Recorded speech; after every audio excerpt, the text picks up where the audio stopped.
আসসালামু আলাইকুম। কেমন আছেন সবাই? আলহামদুলিল্লাহ, আমিও ভালো আছি। তো আমি এই মুহূর্তে আছি ঢাকা মিরপুর হজরত শাহ আলী বাগদাদি রাদিয়াল্লাহু মাজার শরীফে। তো মাজারের পাশেই এই অসহায় বৃদ্ধ বুড়িমা থাকেন। যদি কেউ সেখানে যান বা যেতে চান, ওনাকে দেখলে তিনি টাকা দিলে টাকা নেন না এবং নিজের হাত দিয়ে খাবার খেতে পারেন না, দুই হাতেই প্রবলেম।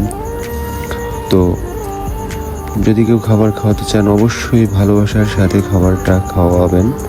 সবার হাতের খাবার খায় না, যেটা আমি দেখলাম, বা ওখানকার মানুষ যেটা বললেন, এটা অস্বাভাবিক কিছু নয়। তো আমি বলবো, যার যতটুকু সামর্থ্য সে জায়গা থেকে অবশ্যই অসহায় মানুষের পাশে দাঁড়ানো আমাদের কর্তব্য সবারই। তো যাই হোক, ভালো থাকবেন সবাই, সুস্থ থাকবেন। তো